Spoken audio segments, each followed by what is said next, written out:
Good morning, YouTube. We are on our way to the salt mines. And to get to the salt mines, you use one of these buses. And you have to wait in this queue. So it's 9 AM in the morning. And we'll let you know how it goes. They're supposed to be pretty spectacular.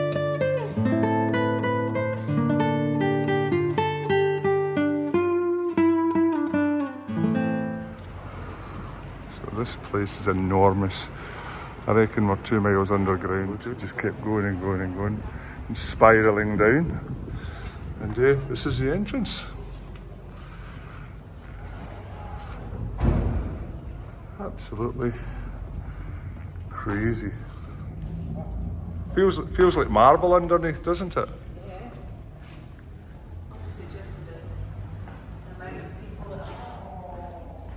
Yeah, so looks fantastic so far.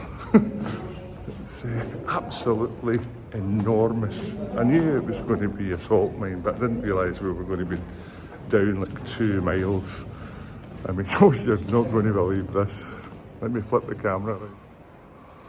Look at this! It's like something out of Star Wars.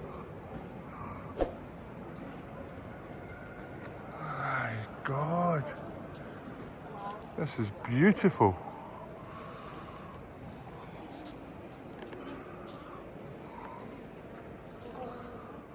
So they warn you when you come here that it's about 12 degrees, which it is. It's 12.9 degrees in here. So although it's probably 25 degrees upstairs, the idea is to dress up warm so you don't end up freezing. 12 degrees is like a Scottish summer really for us, so we're very comfortable. The floor is like marble, very, very smooth. Yeah, the whole place is just absolutely cavernous.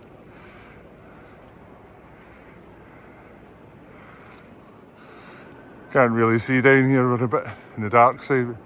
Somebody's left a Christmas tree from the office party. It's like there's a flight of stairs here that just end and you go all the way up there. Very difficult to light it with an iPhone. Some of the tools used, a lathe machine to shape the salt. As you can imagine, things rust quite rapidly, I would imagine. Down here, salt being the enemy of metal. Yeah. It goes on round to another massive cavern. Lots of lights flickering. Don't know if that'll show up on a replay. This is all the gear the miners have used over the years. It's slightly different from the coal mine and stuff I've seen. Obviously, oxygen's a big part of it. Imagine salt dust in your lungs. Just as bad as coal dust, I'd imagine, over a period of time. I'm just looking at this thinking, this is a big hole in the ground. It's absolutely massive, but it's not. It's a pool of water. And that is a reflection. Obviously, but it tricked a lot of us, you know, now that you can see the bridge and stuff, but wow, it's beautiful. They have incredible walkways up there, and it's lit, and I'm not going up, because that's 10 stories high.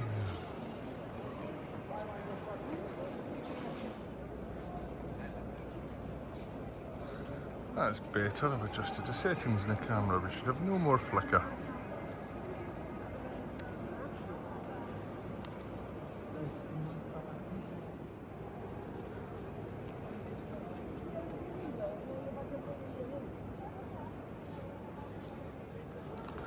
So they have a shop down here that sells salt.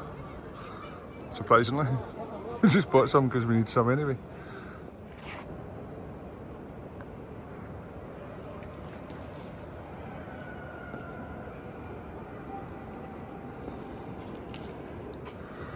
So the mine was started of excavation in 1938. By 1943 it was ready to produce salt, and basically they managed to produce a couple of billion tons worth of salt out of here up to 1970, and then it was turned into a tourist attraction.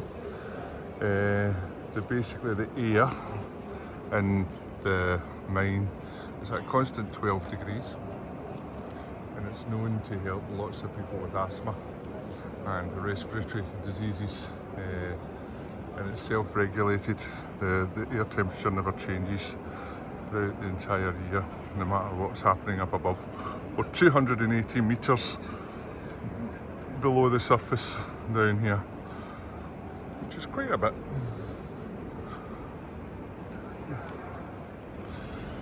It's just an incredibly surreal place.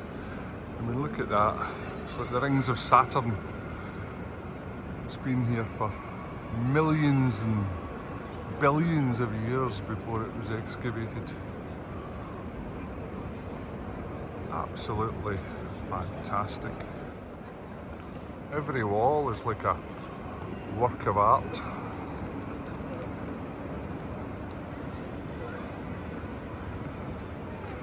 As you go up to the ceiling. Did I tell you that's 54 metres high?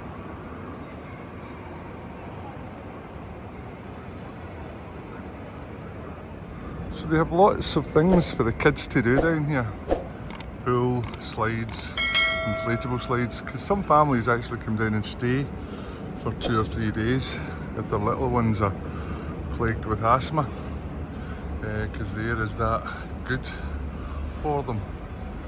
And yeah, it's sort of geared up for families with, or anyone with respiratory problems, that they come down and they can sleep here, and it gives them some relief from their asthma,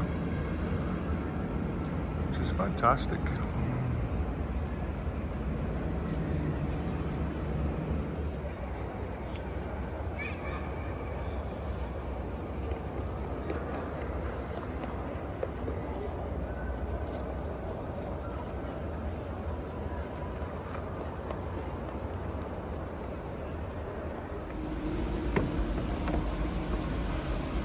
Seems to be a centrepiece. Although it's got water running through it. A salty centrepiece. Absolutely beautiful.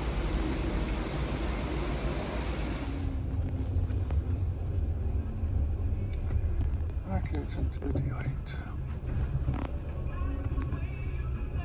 I did see it in a couple of posts.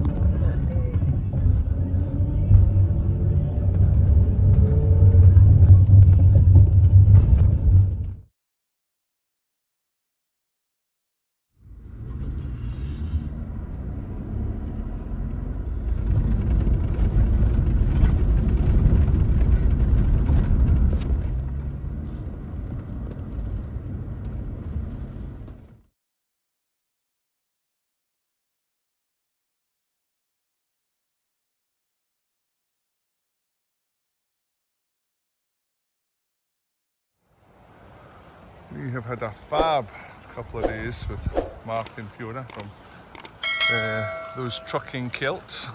If you want to give them a follow, you'll find them on Facebook and Instagram. But yeah, we met these guys online just through Facebook, talking to them, and actually pulled into a car park that they were already parked in Bucharest. So, being of a Scottish persuasion, we went out for a beer and turned up here. There were a couple of nights here. It's been fantastic. So, yeah, those trucking Celts, or Celts.